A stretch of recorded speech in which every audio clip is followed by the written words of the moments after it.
வணக்கம் ஃப்ரெண்ட்ஸ். இப்போ நம்ம என்ன பார்க்க போகிறோன்னா பிரியாணி, சிக்கன் பிரியாணி வந்து ஒரு 1 கிலோ ரைஸில் எப்படி பண்ணலான்றதை நம்ம பார்க்க போகிறோம். அதுக்கு நான் என்ன பண்ணியிருக்கேன்னா எல்லா பட்டை, கிராம்பு, ஏலக்காய் எல்லாமே ஒரு கிராம் எடுத்திருக்கேன்.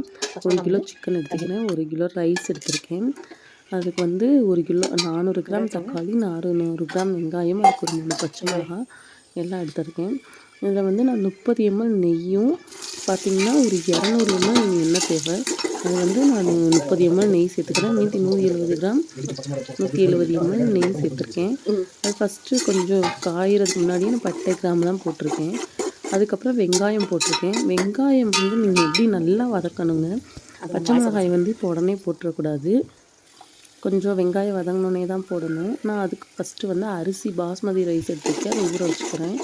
நல்லா வெங்காயத்தை வதக்கி விட்டுட்டே இருங்க. அதுக்கு முன்னாடி 100 கிராம் பூண்டு, 100 கிராம் இஞ்சி எடுத்து நீங்கள் தோல் நீக்கிட்டு அதை வந்து தனியாக ஒரு பேஸ்ட் பண்ணி நைஸாக அரைச்சி வச்சுக்கோங்க. 3 பச்சை மிளகாய் போட்டிருக்கேன். இங்கே ரைஸ் வந்து ஊறிட்டுருக்குங்க. இப்போ வந்து அதுக்கு தேவையான தண்ணி, நம்ம தம் பிரியாணி தான் பண்ண போகிறோம். அதனால வந்து இங்கே தேவையான தண்ணியை வந்து நான் வந்து கொதிக்க வச்சுருக்கேன். வெங்காயம் வந்து பாருங்கள், நான் உங்களுக்கு அதுக்காக தான் எடுத்து காமிக்கிறேன். எந்த பதமாக இருந்துச்சுன்னா அது வந்து எப்படி டேஸ்ட் வரும்னு. நல்லா கொஞ்சம் ஃபுல்லாக கோல்டன் மாறக்கூடாது. ஆனால் லைட்டாக அந்த மாதிரி கோல்டன் கலரில் வரணும். எண்ணெய் தனியாக வெங்காயம் தனியாக புரிஞ்சிருக்கணும், நம்மளுக்கே தெரியணும். இந்த மாதிரி கோல்டன் கலர் வந்தோடனே நம்ம இஞ்சி பூண்டு பேஸ்ட் அரைச்சி வச்சுருக்கோம் இல்லைங்களா, அதை போட்டுட்டு நல்லா அதை வந்து கொஞ்சம் ராஸ்மெல் போகிற அளவுக்கு ஒரு 2 மினிட்ஸ் நல்லா வதக்கிக்கோங்க. அது நல்லா வதங்கவும் நம்ம வந்து இதுக்கு பிரியாணி மசாலா அந்த மாதிரி எதுவுமே சேர்க்க போகிறது இல்லைங்க. நம்ம வெறும் தனி மிளகாத்தூள் மட்டும்தான் இதுக்கு கலருக்கும் எல்லாருக்கும் சேர்க்க போகிறோம். அதனால் இப்போயே என்னன்னா 1 ஸ்பூன் அளவுக்கு ஸ்பூனில் நான் போட்டிருக்கேன், டீஸ்பூனில்.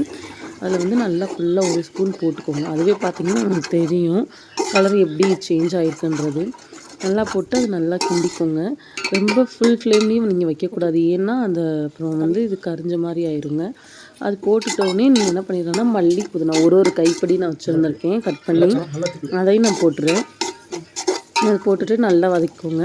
அதுக்கப்புறம் நான் கட் பண்ணி வச்சுருக்கேன் 400 கிராம் தக்காளி. அது கூட அதையும் கொஞ்சம் வதக்கிட்டு தேவையான அளவு உப்பு போட்டுக்கோங்க. நல்லா வதக்கிக்கோங்க. நம்மளுக்கு வந்து எண்ணெய் இப்போ நிறையா இருக்க மாதிரி தான் தெரியும். அது ரைஸ் நம்மளுக்கு லாஸ்ட்டாக வரும்பொழுது அது எல்லாமே ஈக்குவல் ஆயிரும். அதனால் ஒன்றும் ஃபீல் பண்ண வேண்டாங்க. நீங்கள் நல்லா வதக்கிடுங்க.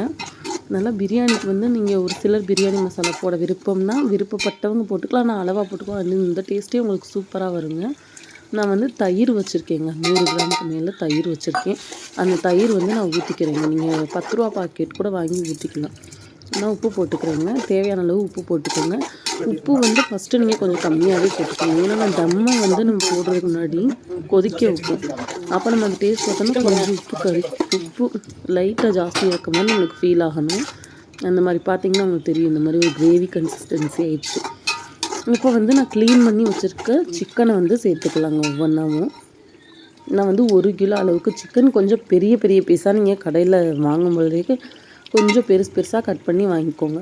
1 கிலோ அளவுக்கு நான் சிக்கன் சேர்த்துருக்கேன். 1 கிலோ சிக்கன், 1 கிலோ அரிசி, 400 கிராம் வெங்காயம், 400 கிராம் தக்காளி, 100 கிராம் இஞ்சி, 100 கிராம் பூண்டு, அப்புறம் 1 கைப்பிடி மல்லி, 1 கைப்பிடி புதினா எல்லாமே சேர்த்துருக்கீங்க. உங்களுக்கு தேவையான அளவுகளை வந்து நான் டிஸ்கிரிப்ஷனில் கொடுத்துட்றேன். நீங்கள் வேணும்னா செக் பண்ணிக்கோங்க. அது கொஞ்சம் நான் சிம்லேயே வச்சு வேக விட்றேங்க சிக்கன். அப்போ தான் வந்து அந்த சாஃப்டாக கிடைக்கும், பார்த்துக்கோங்க. இது லைட்டாக கொதிக்கவும் பாருங்கள். ஒரு அரை வேக்காடு, ஒரு 40% அளவு இந்த சிக்கன் வெந்துருச்சுங்க. இதுக்கப்புறம் நான் இதில் வந்து எனக்கு 4 டம்ளரில் அரிசி வந்துச்சுங்க. அப்போ நான் அதே 4 டம்ளரில் நான் தண்ணி ஊற்றிக்கிறேங்க.